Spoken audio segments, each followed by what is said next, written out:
Joanna, is it?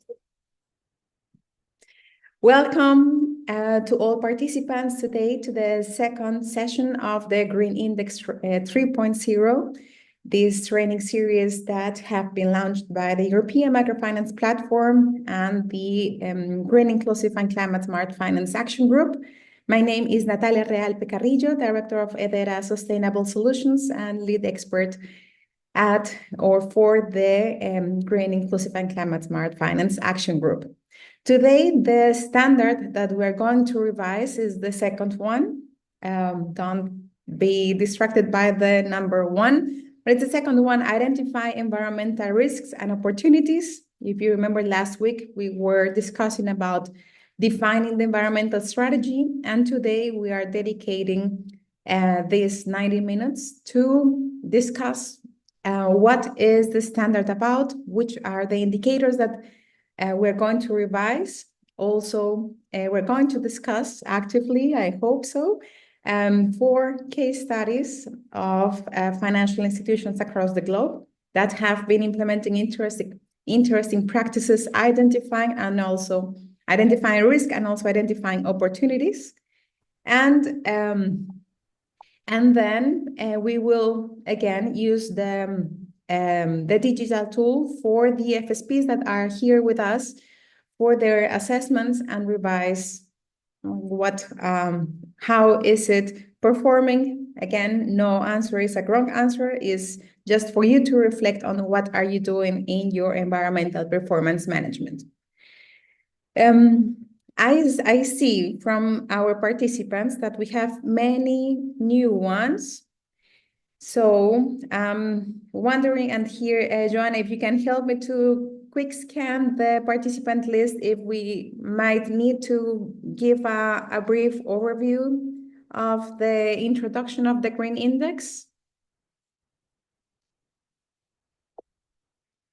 While we revise the participants list, I'm showing here the next sessions. As you know, we have 4 weeks in a row. Today we are on the second one. We have sessions in Spanish and in French. I will be delivering the full Spanish sessions, and the next English sessions will be with my colleague Davide Forcella, Director of the Just Institute. So today is my last one with you in English, and I hope that we have today a great session.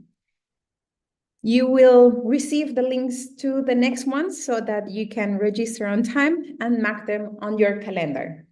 So the objective, as I said today, is to provide you an initial understanding of what is the standard about and the related best practices, and also develop this basis for assessing the status of the participants' institutions in relation to the standard Green Index 3.0 number 1, identification of environmental risks and opportunities of the Green Index 3.0, and identify the gaps that require action. The agenda, we are going to have first an overview of green inclusive finance, the notions, and what is the Green Index 3.0 about. And then we're going to see the best practices and what is the content of it and how to fill it. So let's get started with the introduction. And as for many of you, this will be a repetition. And this is a training. So I would like to invite to someone, I see some known faces that are members of the group and that can have already seen this many, many times, so that you also expose with me about what is this Green Index about.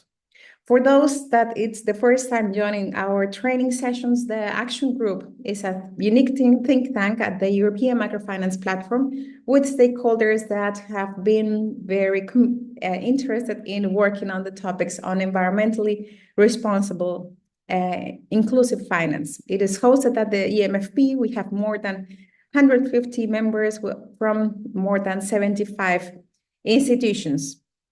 And the objectives that we have as Action Group is to discuss current challenges and strategies, to improve the knowledge and action with this type of trainings, to enhance the cooperation between stakeholders, increase the international attention. And I see here from all the participants that are joining, that we have many from different parts of the world, from Lebanon, Kenya, Kyrgyzstan, Uganda, Myanmar, Bosnia-Herzegovina, France, Cambodia, from Holland, from Indonesia.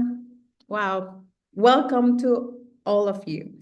And with these tools that we are developing, the idea is that we empower you as key stakeholders and help the financial service providers that you are working with on improving their environmental performance, supporting with TA, with funding, with knowledge, with specific actions or tools in order to help them within their different dimensions of action: strategy, risk management, product offering, and enhance the interest and concrete commitment of everyone on green inclusive finance.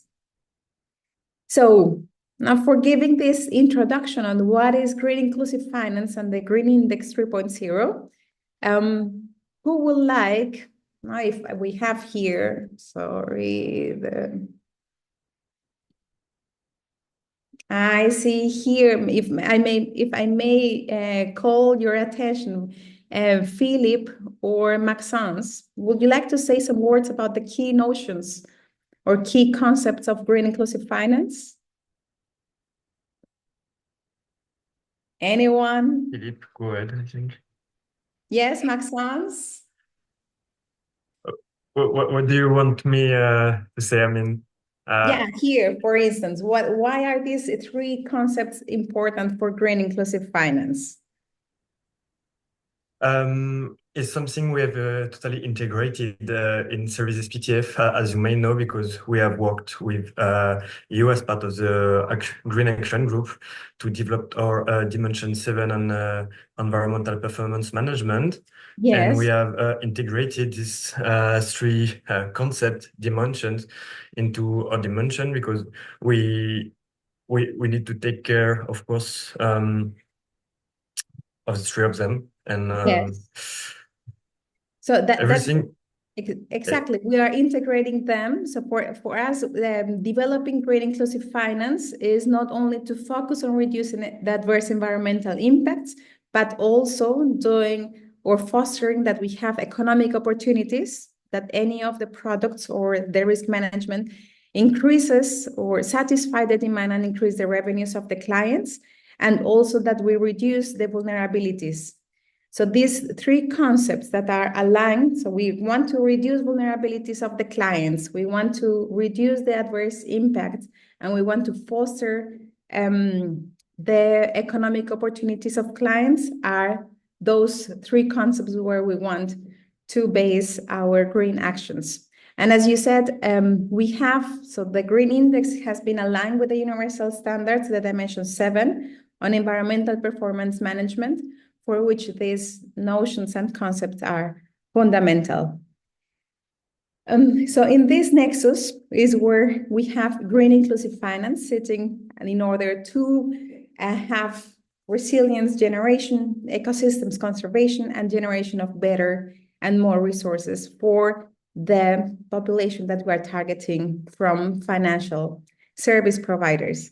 We were discussing at the European Microfinance Week, we have been trying for a decade that inclusive finance becomes greener, and not that we have green finance, we don't want to exclude populations. So not just that we have always in mind about how these notions are interconnected. The other two concepts that we are going to see are how the words indirect and direct. Does anyone remember from the last session? What does it mean? What are we talking about when we talk about indirect and direct clients? Or direct activities? Any hands up? Joanna, if you see any? So when we talk about indirect, is when we are, so the indirect impact of financial service providers are are referring to those activities from the clients, so their adverse environmental impacts and their vulnerability, which is indirectly also affecting the institution. And then when we're talking about direct, is about the institution itself or its human resources there. So from the FSP, the adverse environmental impact and the direct, their vulnerability. Yeah. In here, do you have any any questions? Is it really clear? Could you re-explain and give the example, Natalie? Yes. So for instance, sorry. For instance, when we're talking about what is the impact of or what are the direct risks of a financial institution, we're talking about the institution itself, like the brand, its headquarters or its branches, and that's directly from the institution. And indirect is with the services that they are providing to the clients. So indirect is from their clients if the finance activities have adverse environmental impacts or if the clients are vulnerable to climate change or environmental conditions. Yes? Is it clear? An example. So Yeah, yes. So for instance, if an institution based in Senegal, they are directly affected by the drought. So not their, they are directly affected by the droughts or by the extreme heat, in the sense that their personnel cannot travel or cannot visit the clients at certain periods of the day because of the because it's very hot and can affect also the health of their employees. So they are directly affected by this vulnerability that they have. While the clients, the vulnerability of the clients is indirect. So an indirect effect is the vulnerability that the clients have with their income generating activities caused also by the extreme heat, but it's an indirect impact for the institution. Yeah? Okay. Okay, thank you, Natalie. Yes. Usman, I saw nice that you are here as well participating. Did you have also another example that you wanted to share?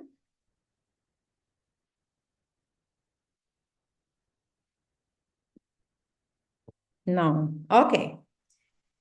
So when everything is clear now, we get into the core of today's session, that is the Green Index 3.0. So what is this Green Index about? And I would like, again, more inputs from your side. Turn on microphones. Anyone that would like to say already, this is a second time that you see the Green Index 3.0 slide. Anyone that would like to say, what is this? What is it?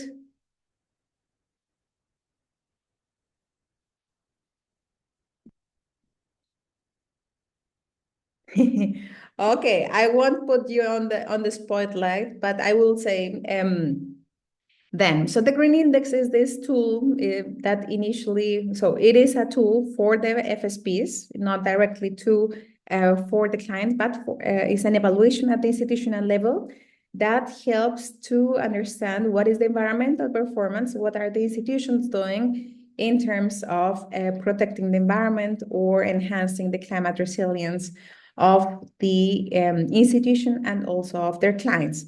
So the purpose of the tool is to raise awareness, to help in the evaluation, to enhance the commitment of the stakeholders, of management and board members when they see the results, to help in the planning, to prioritize action, and also to monitor progress. If you implement it in a regular base once a year or every 6 months, and then see how have you advanced in the different standards or dimensions of actions.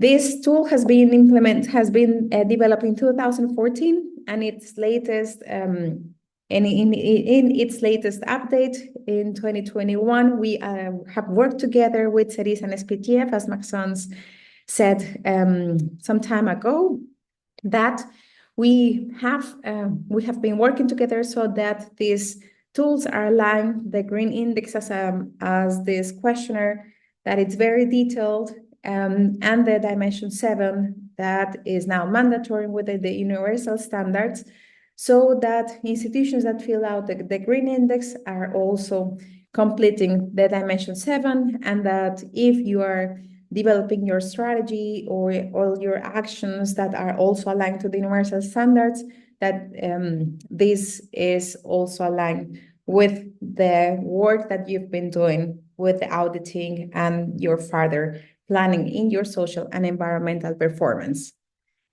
So this work what we have reached now from the green index up to this third version. In its first origins, we had a very short questionnaire of 3-4 dimensions in the green index 1.0, and then in the green index 2.0 we implement. So it was an optional survey from the universal standards. And in this latest version, we have integrated the feedback from many stakeholders, where we asked 2 FSPs, 2 impact investors, and also to the broad audience to give us feedback on each of the indicators and each of the dimensions, whether there are actions that were still missing, and if there will be also some adaptation needed in terms of the latest regulations and tools that there are in the financial sector. So this is the result, and in order for making this tool mainstream and also to enable more trainers, further usage, and giving already a full training on what is green inclusive finance, we have launched now this training series. If we're going to see the green index more in detail, we have seen last week we had the green index with the first dimension, or the first standard environmental strategy definition and put in place or implementation, where we had the 2 essential practices on the definition of the strategy and its implementation. And for each of these essential practices, we had different indicators. Today, we're going to focus on this first one, that is the 2 essential practices are identification of an indirect risk and opportunities, so the identification of the client's vulnerability, negative environmental impacts, the demand and needs, and then the second essential practice, that it's about identification of direct risks and opportunities, identification of the building and staff vulnerability, the negative environmental impacts, identification of opportunities for the institution to engage in green.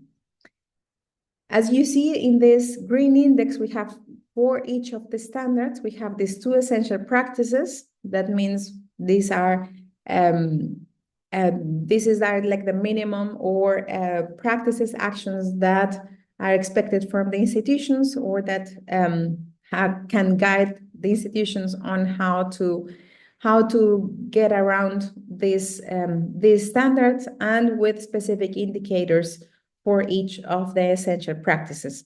The third one is on the management of environmental risk and opportunities, and the fourth one on the green products and services, financial and non-financial.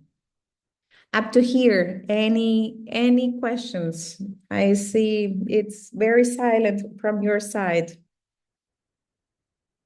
Or it's everything so clear already for the second time? Sorry, can I ask a question? Yes, of course, Massimo. Well, first of all, it's my first session, that's why I probably need more time to understand the overall. Sorry for that. No worries. Just a question. These, let's say, standards can be applied to any sector, Good or question. specific ones? Yeah. Thank you. So we have, it is for financial service providers, so for banks, what we have and the actions that we have been identifying have been mostly from we call it that microfinance institutions or financial inclusive financial service providers that work with populations that are partially excluded from commercial banking. However, the actions that are assessed in the Green Index could be applied to any financial institution. And if there could be foundations, NGOs, or institutions that are working directly with vulnerable communities and that are doing specific work with them, they could see the different, we could revise the indicators, what could apply for them. But in terms of the financials, like this last standard, or the financial risk management is mostly for financial institutions. Yeah. Yes. Thank you. No, you are welcome. So we will Hello, see hello. in the webinar, we will see as well how the tool looks like. Also, what are the indicators that we are evaluating already with detail. And there, Massimo, you can have a look whether this could also apply to other sectors. It's so detailed that it can give you already an overview of what is feasible or not for other institutions. Thibault, sorry, I didn't see Yes, your please. hand raised. Yeah, sorry. I never use Zoom, so I'm not sure how to raise my hand, but here's my hand. So a I quick don't question see it, also. but yes, tell me. Thank you so much. I'm Thibault. I'm from BIO, the Belgium Development Bank. Yes. And so, yeah, we work a lot with MFI, so very interested by the tool. It's my first session, so sorry, I also missed the intro. No Also, a worries. question on the scope. Can you clarify what you mean by green in general? So I see, especially for financial products and services, you have Yes. quite a lot of dimension of green, so touching climate, Yes. the mitigation part, the adaptation part, but also other environmental dimensions. So like, could you explain a bit what is also the scope of the green dimension? Yes. Thank you. No, it's very good. I delivered yesterday a training on green finance for MSMEs and I think this green has been blended with the term of sustainability. Initially, at some point, and if we see the history of green finance, we were only referring to energy loans or energy credits a decade ago. And while the financial institutions were seeing as well the impacts of climate change and the environmental activities that they were conducting, then this green finance concept expanded also.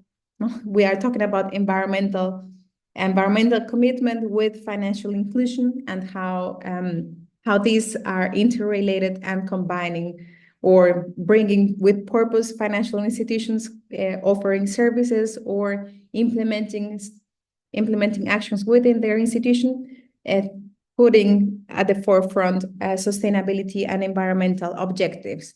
What we're referring to green inclusive finance here, and I bring here the illustration that e-MFP with Camille Daisy have done. If you see my mouse. So here we have that the institutions can develop, so they develop an environmental strategy with specific objectives that address to protect their clients and their institution itself from specific environmental vulnerabilities or climate risks. And for that, they manage their environmental risk and opportunities. And with that management, they translate those identified risks with their green offer, so with the specific products and or non-financial services. So that's how we are defining and the scope of green inclusive finance.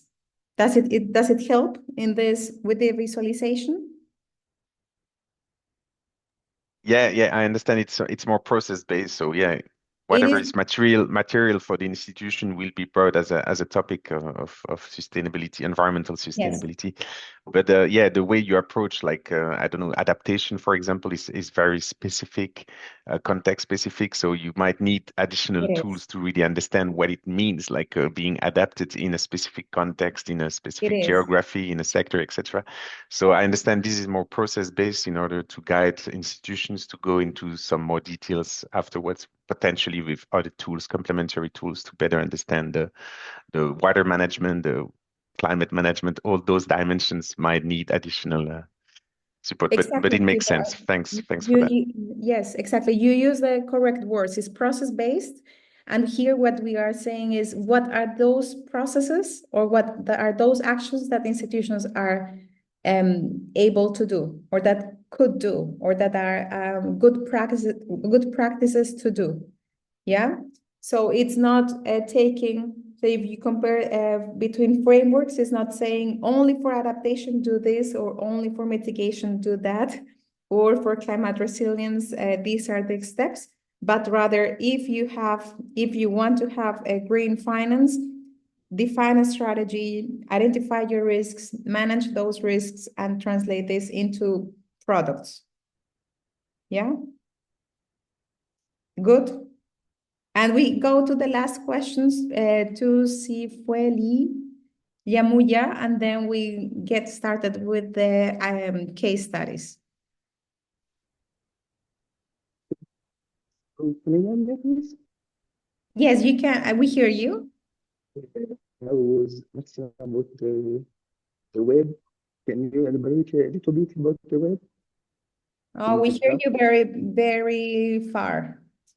Yeah, I'm asking about the web.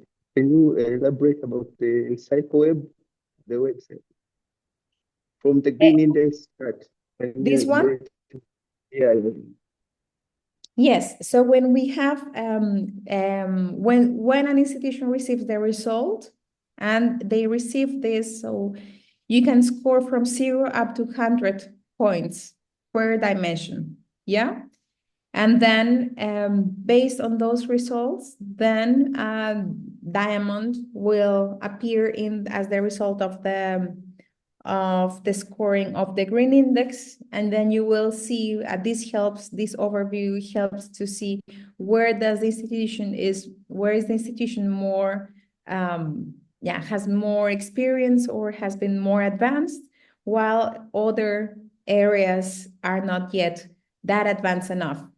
And you could say this is weird to have already a green product, but not having yet a strategy or not identifying risks. But what we have seen over the years, and I've accompanied many institutions, is that sometimes institutions have launched a green product, a green loan, but it wasn't yet within their strategy, or they didn't have yet specific objectives or team, or publishing the report, or they didn't have a process to identify what are the needs of their clients, or managing their risk, like those categorized risks that they could have done, but they have already the partnership with the supplier, they are already disbursing the loans, and therefore they have here a high score, but not yet in the other areas. You see? It is. Okay, so let's get now into the good practices. And here, let's see first the question from Rejoice Paracal. This might be a question that might have been raised earlier, but is there any taxonomy to be followed to avoid greenwashing, especially in regards to green product? Well, we had the discussions with at the Spanish session about taxonomies from the national levels, and maybe here we can also see a short quiz, not quiz, but screening if in your countries you already have a green taxonomy at country level. So green taxonomy, for instance, in Colombia, or in lately in Rwanda, or in Nepal, they had launched as well green taxonomies. So it's saying from the financial sector, from policymakers, these are the types of of types of products, technologies that we consider green, that financial sector can or should be aware or could determine that these are green finance. And well, this taxonomy or these taxonomies are aiming to give the guidance of the institutions, but it is not yet at the level of microfinance institutions or small-scale technologies. The taxonomies that we are using at the Green Index are showing from the different types of sectors in water, sanitation and hygiene, in energy, renewable energy and energy efficiency, circular economy, clean transportation, different types of technologies, and as well sustainable practices in agriculture that are classified or that have been classified within the sector as being environmentally friendly or providing a more sustainable practice. And for the agriculture, we have the list from the MEBA, so microfinance ecosystem-based adaptation list.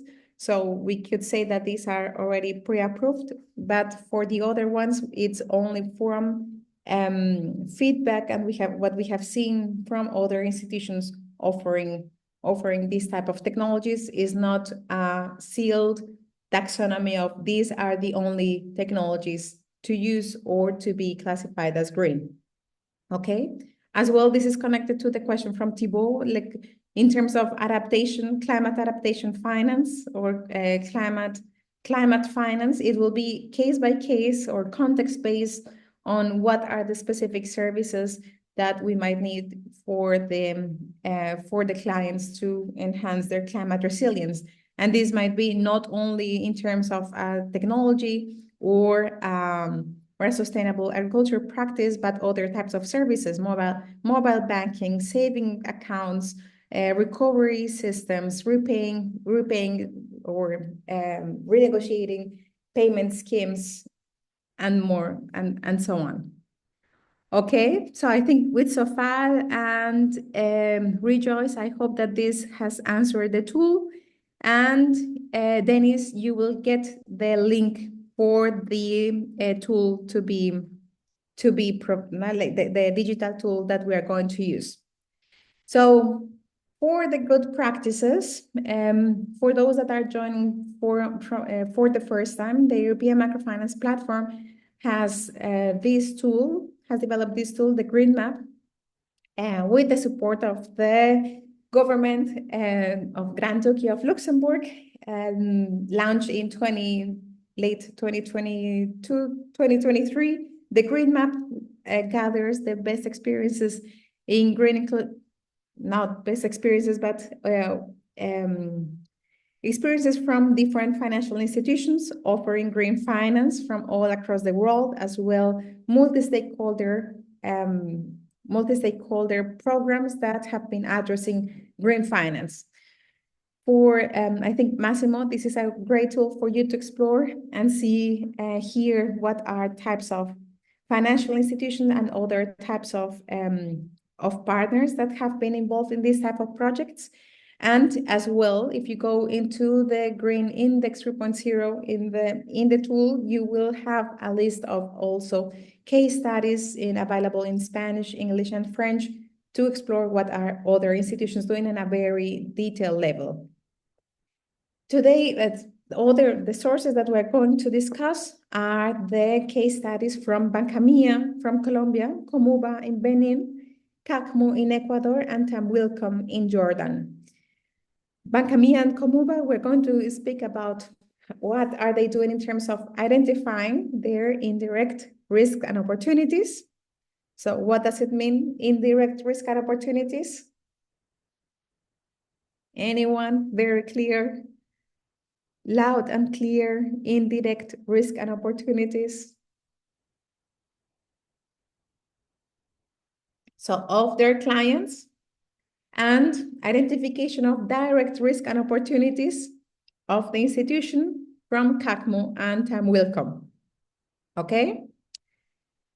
And the last source that we're going to use and that we invite you as well to explore are the videos and the modules that we have on green inclusive finance that we have developed together with Davide in 2022. We have developed 9 modules for consultants, for the FSPs, very detailed on each one, on the assessment and management of vulnerabilities and the assessment and management of negative environmental impacts. And these trainings are as well available in the 3 languages. Joanna is sharing the links in the chat. So keep those in mind. We are sharing this PowerPoint presentation with you, with everyone. After the session, also the recording, and you can explore then later in detail those tools.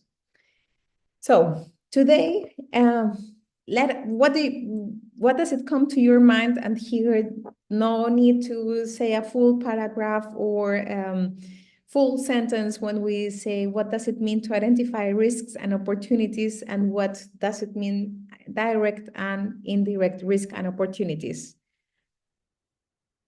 Anyone on the risks? Usman.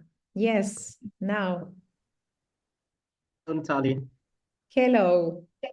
Hi. Yeah, so when you talk about direct and indirect risks, you're basically looking at the risks that affect the institution. Yes. So when you talk about something directly, you're talking about activities or risks, more specifically, that affect the institution on its own. And when you say indirect, you're more or less focused on the activities of their clients that have those direct impact on the institution because of the fact that that their resources are with these clients. Yes, exactly. So one is about the institution itself, and one is about like the clients. Yes. And you like to describe what does it mean risk and what does it mean opportunity? Yeah. So when you talk about risks in terms of risks for the financial institutions might be in terms of so I'm thinking of a very clear example here. So for example, okay, maybe an opportunity first. An opportunity for the financial institution might be managing, for example, how they consume their water or whatever else, or throughout their garbage, their operational practices in terms of paper use and things like that. So these are direct things that the institution does. Now, when you talk about it more indirectly, and this is sort of like a question, not sure if it's exactly correct. When you talk about it indirectly, you're talking about the institution looking at the specific activities of their clients and considering whether or not to use exclusion practices. Yes. And you're also talking about how these so when, for instance, now looking at the context in Africa, where you have women that, for example, are into let me say a catering business, she might use firewood for cooking the food that she sells, so this kind of has that environmental impact because of how the cooking is being done. So not just a response, but kind of like a question as well, just to clarify if this is clear, if this is correct, sorry. So it is correct in the sense that, yes, indirectly is looking at what is happening with the clients and risks. Yeah, and you can have an overview of risks in terms of these are affecting or could potentially affect our institution or our clients. And then, but also seeing the risk as opportunities. So what can I offer to them in order to reduce that risks and foster that economic opportunity? That's where we see that the notions are interrelated. So, right. And the example that you put about the client, the institutions addressing the women or working with the women that are using firewood for cooking, and whether they are high risk or low risk, what the institution can do is do a classification and then deliver training or deliver capacity building or already identifying an option. Now, let's change about the fuel that you are using with a biochar or with other improved cook stoves that might reduce the amount of firewood or that are not that pollutant and harmful for the woman. But it's about recognizing and identifying those risks and managing those. Massimo. Yeah, I have maybe to answer to the first question, also followed by a comment. Because I work for a platform, again, another platform focusing on risk management. And so we have a specific definition of risk, which is for us an unpredictable event that can affect your business, whatever is the business. Because the key word is unpredictability. Something unpredictable is a risk. That's why we make distinction between risk, constraints, and trend that complete different meanings.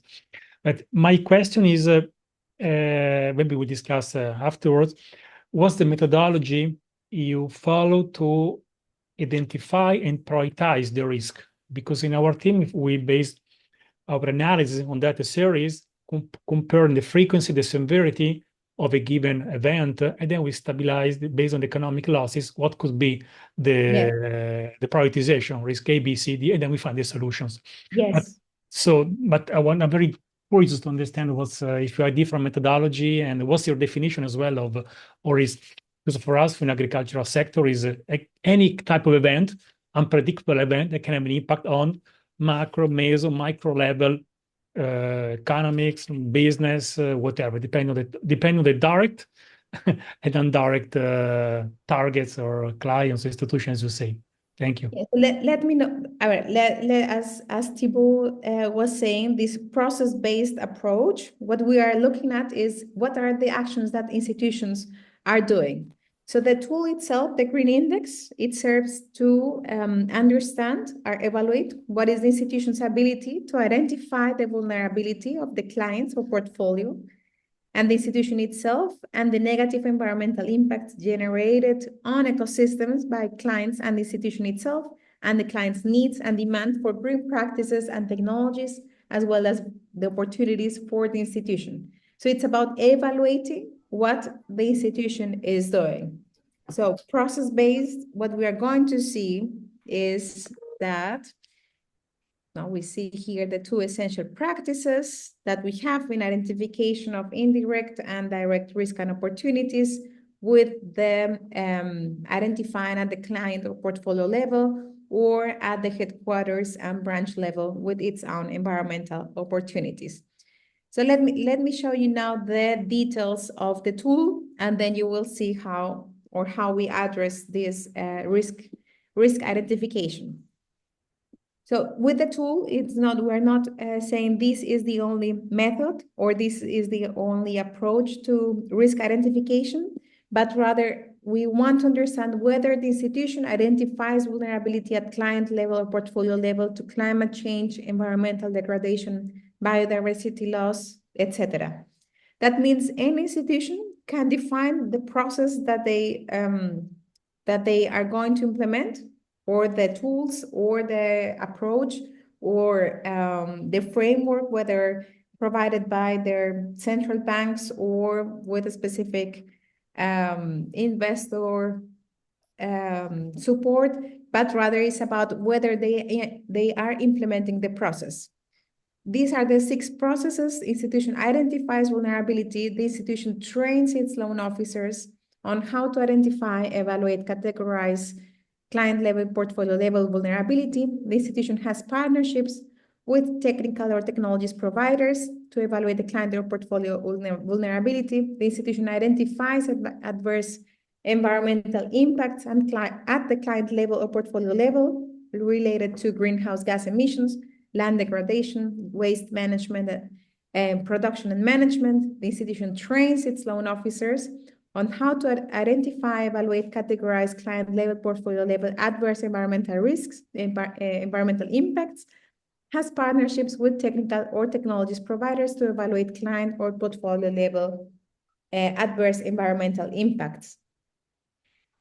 Yeah, so it's clear, Massimo, here we are not addressing with which tool or how, but rather is a universal tool that the Green Index can be implemented in Uganda, Myanmar, or Bolivia, It's about understanding what processes are the institutions doing, and therefore raising awareness, identifying the gaps that they have, and then developing the plan for them to address vulnerabilities and adverse environmental impacts. Yeah?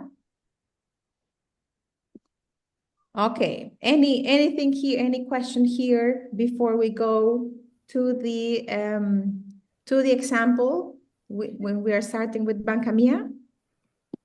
Natalia, I don't know if you can see the hand. Yes, Tatiana. Yeah, yes, thank you so much. So actually, two small questions. One goes to Massimo. You're saying that unpredictable events. Do you also say that those that are have impacts or any events? So the definition, that is one. And Natalia, to you, do you define anywhere vulnerability? Because so to me, it sounds like vulnerability is external risk, yeah, outside in risk. That's what we're talking about, right? Yes. Thank you. Massimo, you want to answer first? Yeah, I just give our definition of the risk, because there are different definitions, very particularly fit to our work, which is agricultural sector in low and medium income countries. And yeah, we apply this, our definition, something which is unpredictable. By definition, risk something you cannot predict, otherwise it wouldn't be a risk. Would be a constraint, because the constraint is something you already know. If a bridge collapses, this is not a risk. This is a constraint. So you already know that the trucks will not move, will not cross over the bridge. If climate change for us is not a risk, is not a constraint, is a trend. We know that something started decades ago, and then will continue. So we can measure more or less the impact of climate change. Then, of course, when you enter into the correlation between trend and risk, climate change is just an example, and financial risk, okay, in this case, you open a new discussion. It's much more technical. Now I understand these trainings more for process base that can be more or less adapted to different areas, sector, in particular focus on finance.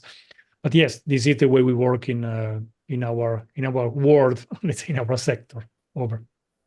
Thank you, Massimo. And Tatiana, in regards to vulnerabilities, exactly as you said, it's about external conditions that are affecting the households, or like the clients or the institution. So we are saying vulnerability to climate change, vulnerability to pollution, vulnerability to energy poverty, or now having infrastructure for water access.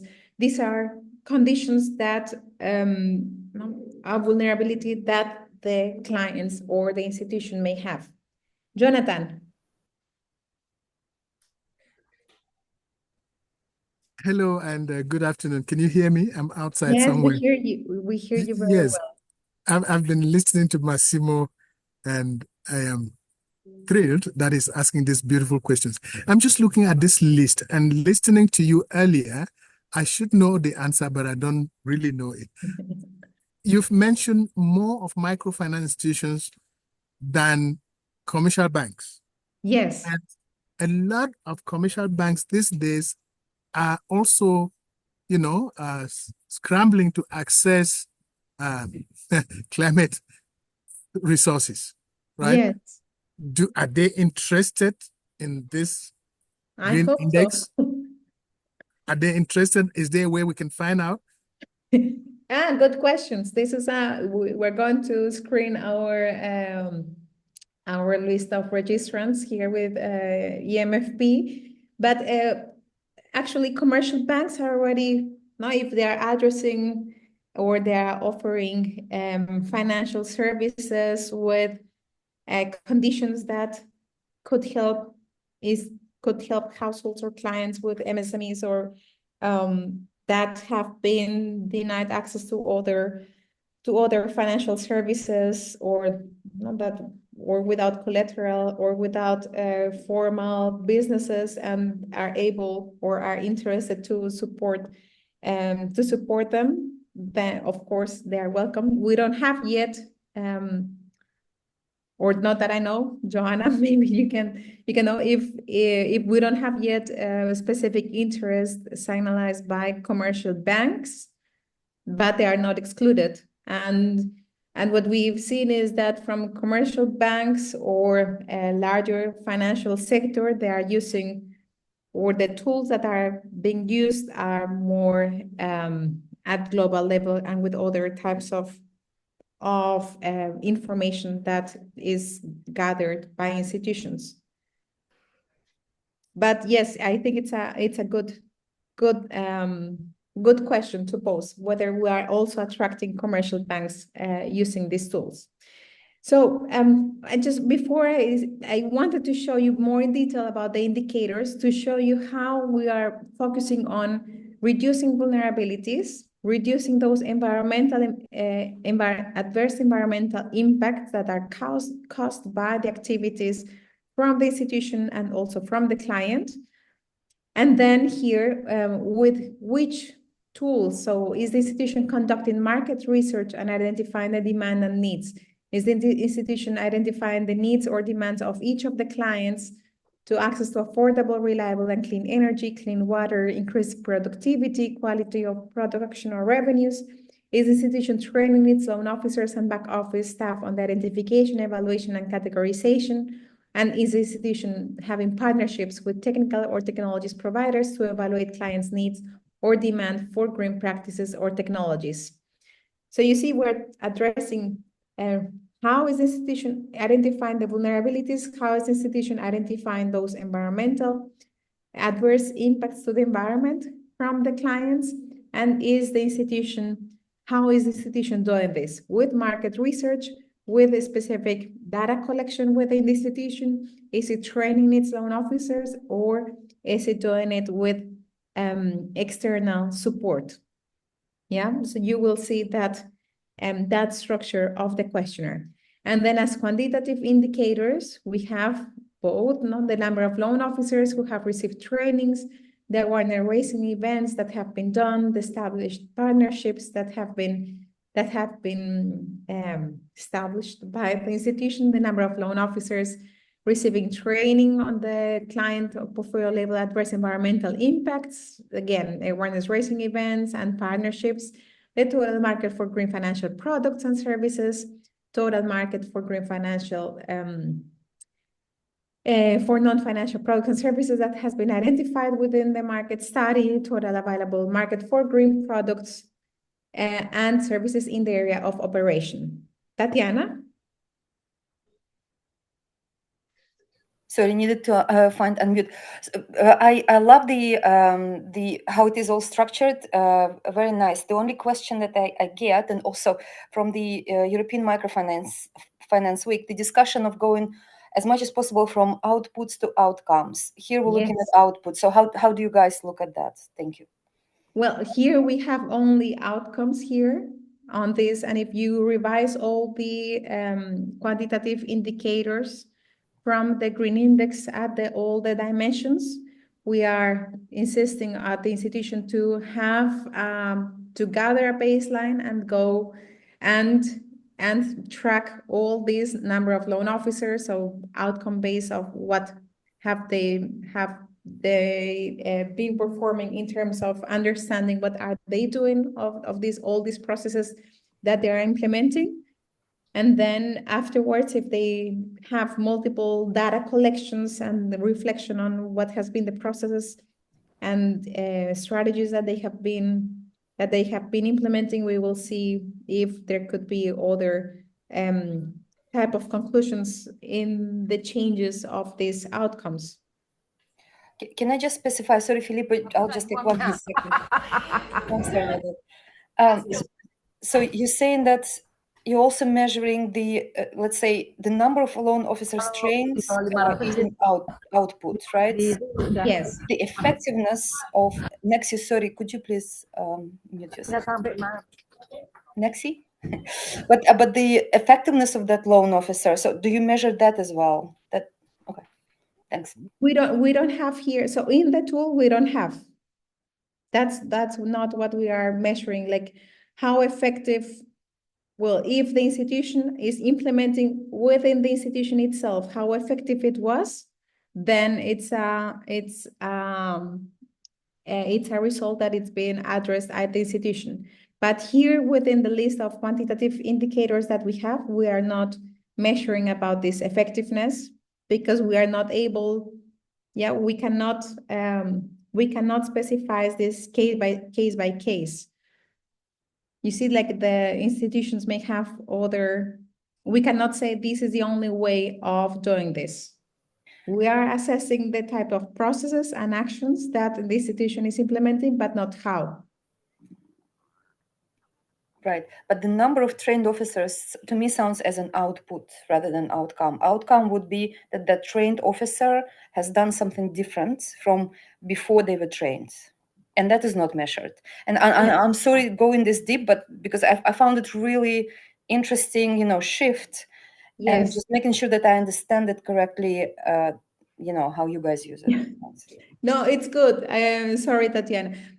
Because we have been discussing also with CEDIS and SPTF and with Amelia and all in this impact assessment framework about the indicators to measure.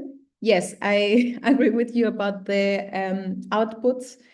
What, like all these numbers that can be tracked by the institution, and then within the institution, how effective or how those numbers translate into what the institution is offering, then will be a process that it's being done within the institution.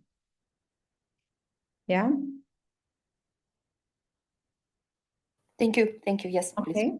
Yes, Philip, you wanted to complement here?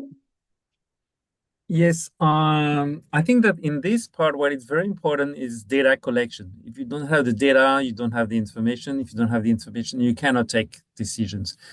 So I was wondering, I mean, why do you do, I mean, it's somehow implicit, but why there is not a specific indicators to see if the institution has set up a kind of specific data collection system, or like adapting its MIS, or using new type of, and I think that you're going to maybe mention some of the new tools that are available for that. Because, for example, we did some study with some of our partners in Kenya on this global issues, and we find out that, I mean, there was a big gap between what was the knowledge at the ground level from the loan officers about what they were seeing in the field and so on, but the information was not bring back directly to the head office and so on. There was the issues of training and so on, but there was also issues of what was possible to, in terms of the MIS, in terms of including the data and mentioning this specific aspect and so on, and going deeper into the analysis of the type of loan, type of businesses, and the type of information they were collected. So I think that there is a clear need to also make it clear for the institution that they have this responsibility to collect the data and to know how to adapt it, to take from the ground to the main head office and so on. So I don't know if there was a need to add up new indicators or the quantitative indicators to add something on this, but I think it's remained quite crucial at this stage for this dimension.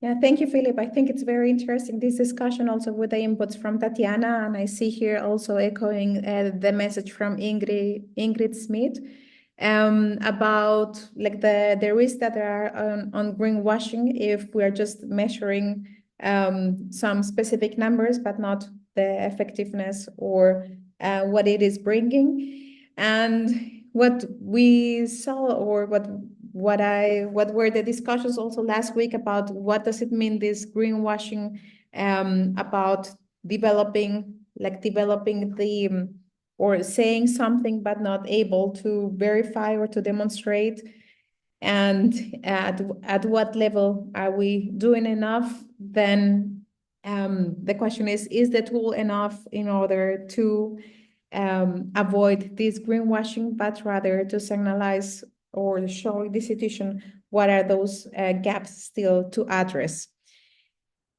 Here I take this feedback on what could be possibilities to integrate in terms of these quantitative indicators, if we can reflect about how to measure as well the outcomes We have still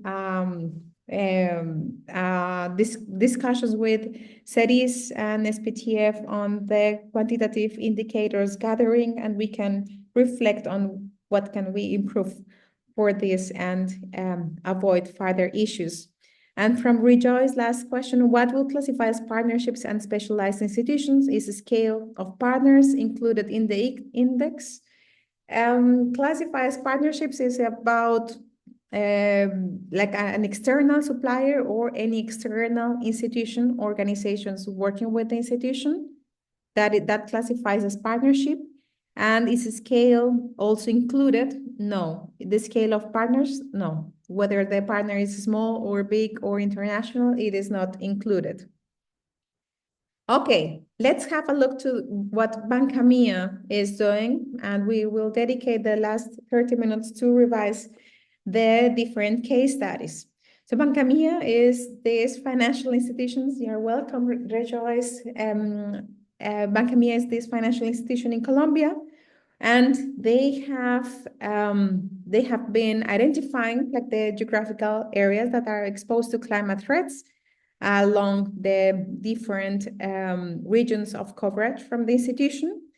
And they have this quarterly data that it's available from national databases, and this feeds the bank's information system. So they have already integrated this within their data platform, and the maps allows to understand what is happening to the clients and the climate change impacts in Colombia. We have different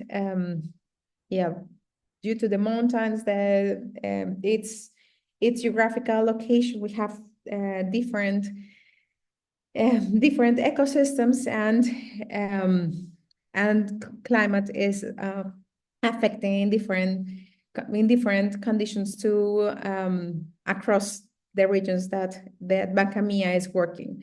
So Banca Mia has this index of past due portfolio caused by the effects of climate change and gives the information then to its branches and loan officers. So with here, we see the climate change vulnerability maps that they are working with, now with information on the location of the bank's clients and offices. And as well, they give climate alerts and identification of the level of portfolio risk due to climate change, and design mitigation and adaptation strategies tailored to the needs of clients.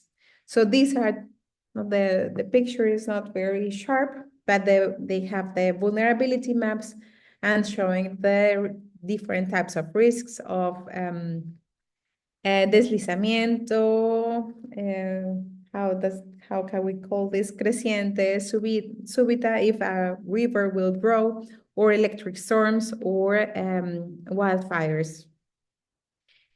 And with this, so that the next slide, with this identification of indirect risks, they have communication of these alerts, or the agroclimatic alerts issued by the National Association of Coffee Growers, so for the coffee sector.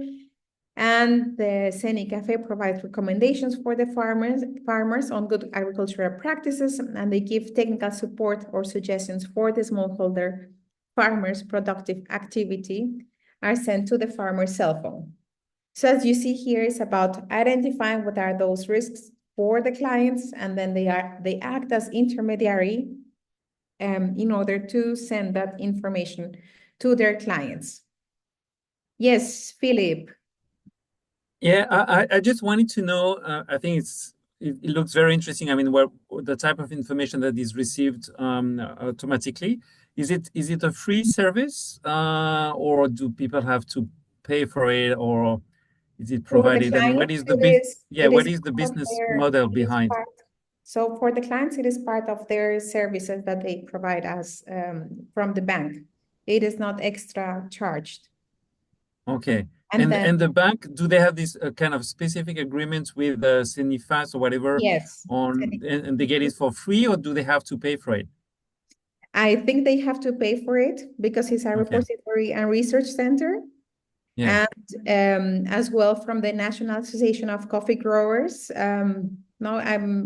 we we have to see if they provide all these alerts for free, or whether if there is a translation of data between the association and then with the bank.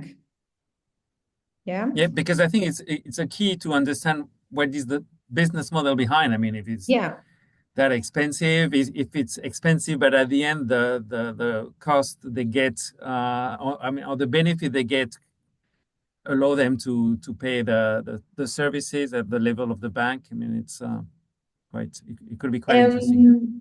Okay, we can find out. We have the support from the BBVA, and from BBVA we can see with Stephanie how is this partnership working, and if this can be inspiring also for other institutions.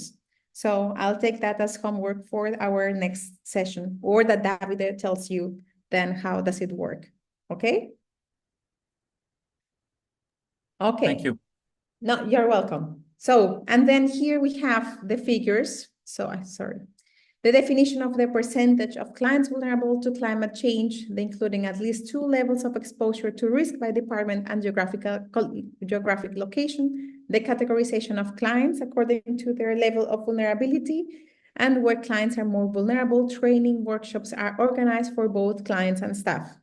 Although the standard today is about the identification of these climate risks, we see already some activities in terms of the management of those risks that is reflected with this training that they are doing for the clients and the staff. The question to answer for next session is, who is providing that training? Is it the institution itself, or is it from CENICAFE or the National Association, and what are the costs behind? And again, I think, well, like, to summarize about the best practice here is about identifying those platforms that exist at national level that can give us information at local level, and being the translator and the distributor of that information to the clients and then to the branches. Okay? So we have here a good practice. Now we're going to see the case from Komuba, Benin, in Benin. Do we have any participant here from Komuba, from Benin, or anyone that has been supporting Komuba? It's one of our, Philippe speaking, it's one of our partners at the Foundation Grameen Credit So you already know this case, and you could expose it. No, you do it. You do it. Do your job. Good. So Komuba in Benin, they are identifying the clients and portfolio, the clients and portfolio vulnerability and the risk that they have related to climate change in terms of the water scarcity and storage, then handling of inappropriate chemicals, or the use of hazardous chemicals, including the pesticides and fertilizers. And they have been a partner that has implemented the MEBA project, so the UNEP microfinance ecosystem-based adaptation. And they identified the main risk, and those in regards to low rainfall and also poor pesticide handling, and have adapted their credit manual. As well, they have digitized Komuba's credit process, and connecting also this information with the head office. This has been done with the support from Yapu Solutions in the digitization of their processes. And with these digital tools, they can map their portfolio risk, including the environmental risk and a risk management manual that they have. So with these digital tools, each loan application is subject to an assessment. So it's not only a study that they do only with a sample, but for every client, and they can see the exposure that they have to social and environmental risks.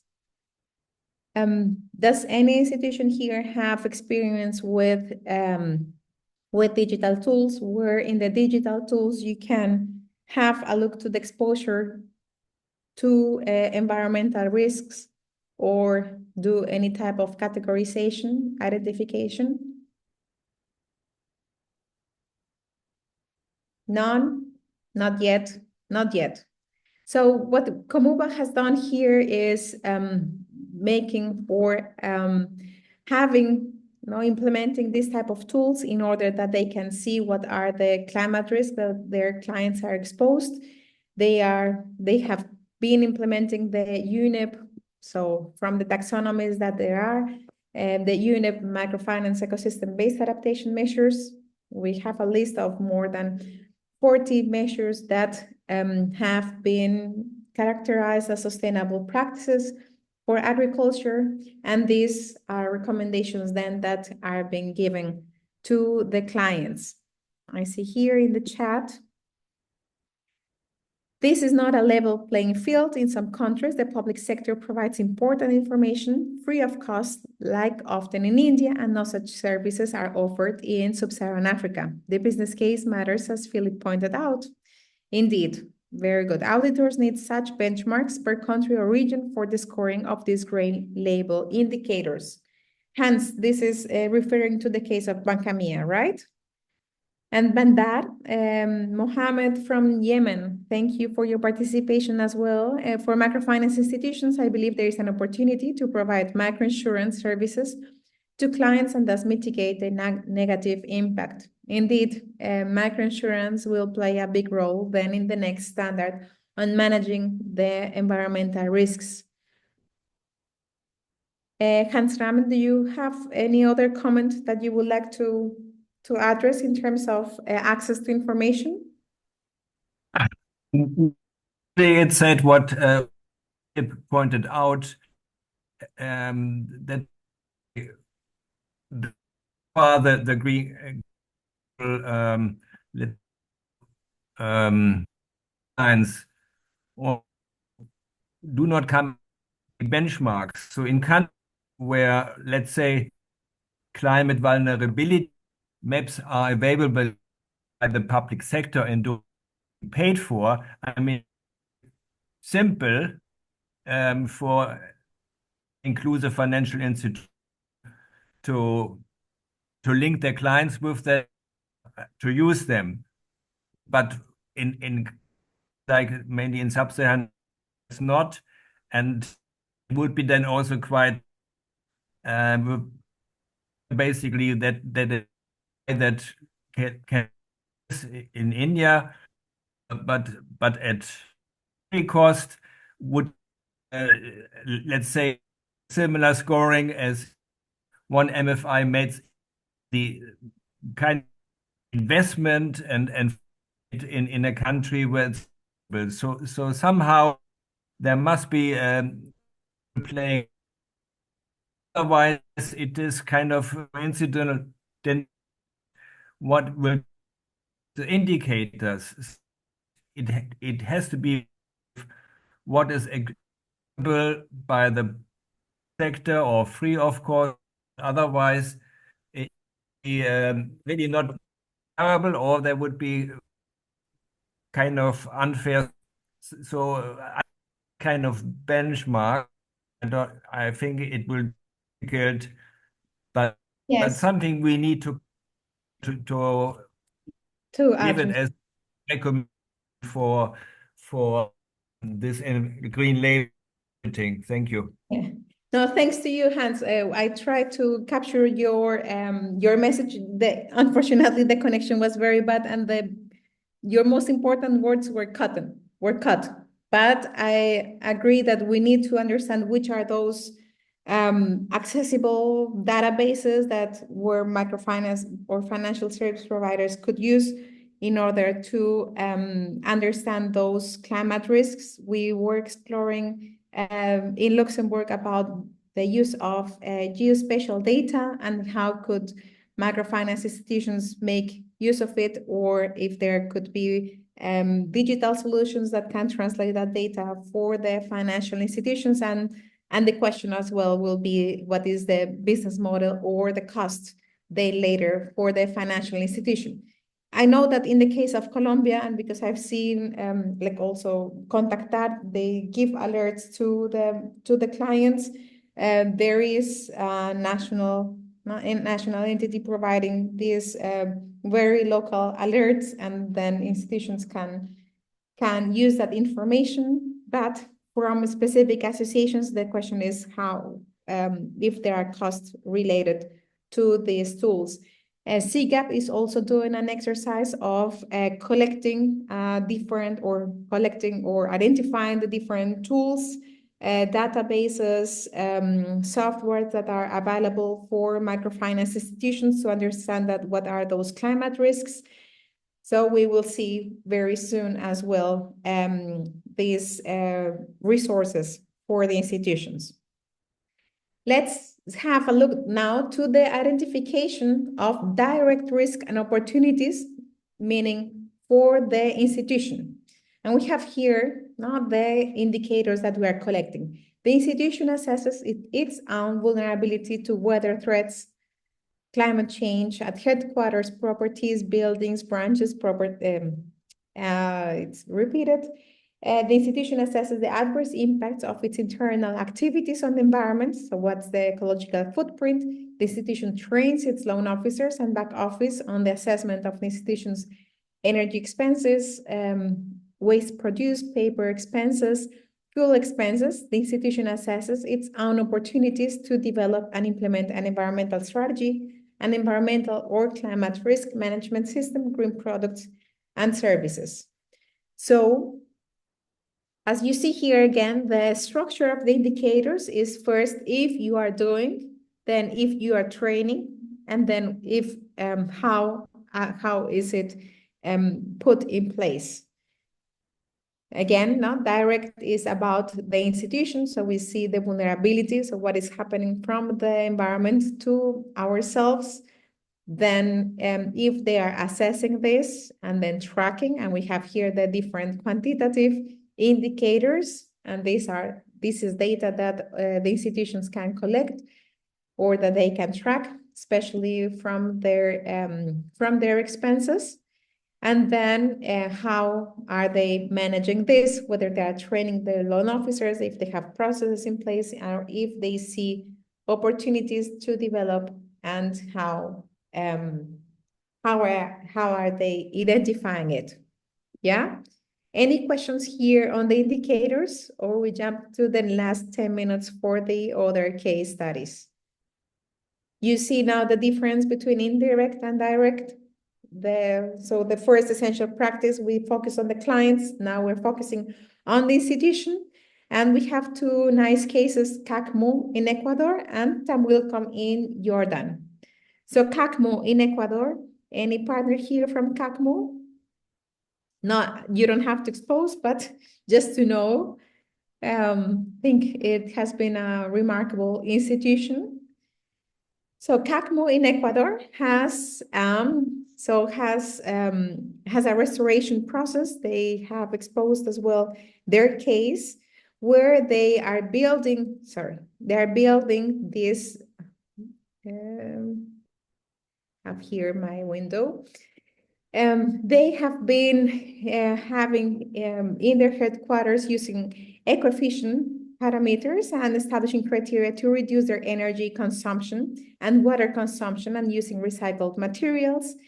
They have a specific certification at country level with minimum 20% reduction in use of energy and water, and the energy in their building materials, and the estimated emissions reduction that they have done. They have estimated this with the installation of solar panels, and what have they reduced of tons of carbon per year.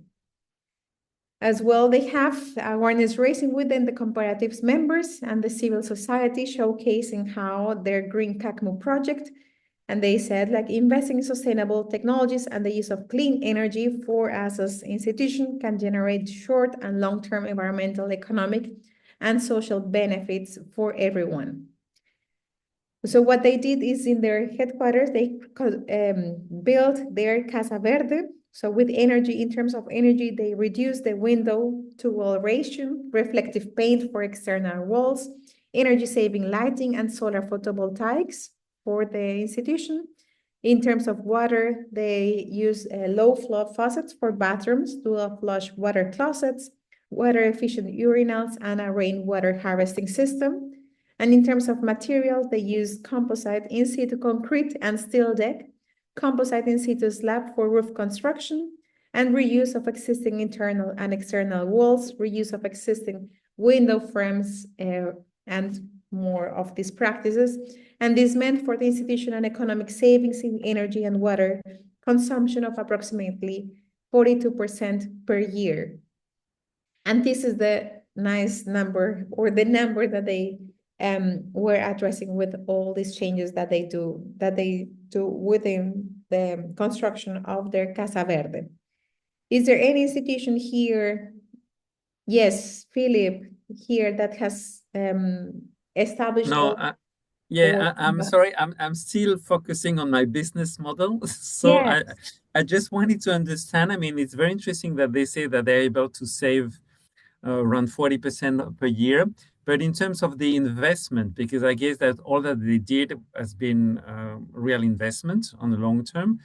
Do we have any ideas? I mean, how they've been able to compensate this? I mean, the cost of Yes. making all these changes and so on. We have the details. I have the details in another presentation that we had, because we exposed the case for the action group, and we can share with you. So what we can do is with the materials, we also share with you the case of CACMO explained by with the full with the full project that they did within the institution. Yeah. Yeah, I think it's very important, because if you want to motivate your partner, I mean, in the case of the foundation, for example, if we want to motivate our partners to go into this, somehow we have also to be able to discuss with them. And of course, each case is different, because I guess that the headquarters of CACMO has nothing to do with the one with Comuba and so on. But at the end, we have to also be able to understand and to argue about, I mean, the saving, or at least the cost, the long-term investments, and all these points. So I think it's interesting in terms of Ecuador that they did this investment, because it's not that their operations were largely affected by electricity costs or outages, as it's the case in West Africa, where we see that they outages affect even the productivity of headquarters or branches where there is no electricity, and then everything has to stop, or where also water access may affect as well the productive. Now, if there is no water, then there are also other expenses that the institution may undertake, or that even in the branches, then they cannot have like full-time employees without an available toilet. So for institutions that are largely affected, I think the business case is also understanding what are those consequences of the vulnerability that they have, and those vulnerability also translated into the operations and productivity of the institution, plus the expenses that they have with the energy access or water, access to water, and then further expenses. The 42% per year is a large saving that they have. And what we will need to understand is what was the initial investment that they had. So together with this material, we are going to send to you the large or the long case and project that CACMO exposed. And the last project that we have is from Tamwilcom, Jordan, where we have Tamwilcom has solar systems in the headquarters and 18 branches, and have minimized also emissions through the usage of electric transport. And with this, they have saved 587,000 kilowatt hours at the headquarters and branches per year, the reduction of volume of paper printed with the digitization from 6,900 to 900 files, and reduction to fuel consumption of headquarters and branches from 28,800 liters to 12,800 liters since 2019. And they have done since the development of the training of implementation of the environmental and social assessment policy. They have been working with IFC and as well implemented universal standards, and also implemented the Green Index, and have been very keen also in developing their environmental strategy. So these are the identification of direct risk and opportunities for Time Wilcom. On the one side, working with solar system and also addressing the expenses that they have with fuel in their transportation of their staff, and the paper printed with the digitization. So they're not claiming about trees saves, but rather on the expenses that they have reduced in terms of this volume of paper printed. And then what are the opportunities that they are addressing is the development of those trainings and implementation of the ES assessment policy. Okay? For the last minute, now let me share with you the digital tool for the institutions that are with us. I see many impact investors or stakeholders or consultants attending. If we have here financial service providers for the institution in Yemen, for instance, or from Lebanon, here we have the digital tool. So we have provided from HEDERA, we have digitized the tool for the Green Inclusive and Climate Smart Finance Action Group as IT partner. And today we have the link only for the standard 1 on identification of environmental risks and opportunities for those institutions that they want to have final result and assessment compared to the sample benchmark. And provide us your contact at the end of the questionnaire so that we can send you by the end the report also compared to your peers. And if you are not an FSP, of course, you can explore the tool. You will see how does it look like, and then also support in it when you are going to train your partners on how to use it. You can then you can revise it in detail and see the indicators that it collects. And then last, remember to submit at the end so that the data is uploaded into the cloud, and then we can do the final report. Okay? If you have any questions so far, just let us know. Let me know. I just went 1 minute over the planned 90 minutes. So very good that we managed on time. But I feel that we still, if there are any questions or any comments, we have some homework for the next session. Let me know. Yeah, thank you very much, Thibaut, for the feedback. Philip also as well for the participation, Jonathan, Osman, to everyone for all your comments. Anything else that you would like to say? I see that there was the discussion. Just to summarize, what are the points of discussion here? The business model behind identifying the risks and how to embed those costs. I see the questions about outcomes versus outputs and how to measure as well the effectiveness of this and avoid greenwashing. I see the comment about the understanding that the tool is about understanding what are those actions and processes, but not saying this is the only framework or this is the only tool to use.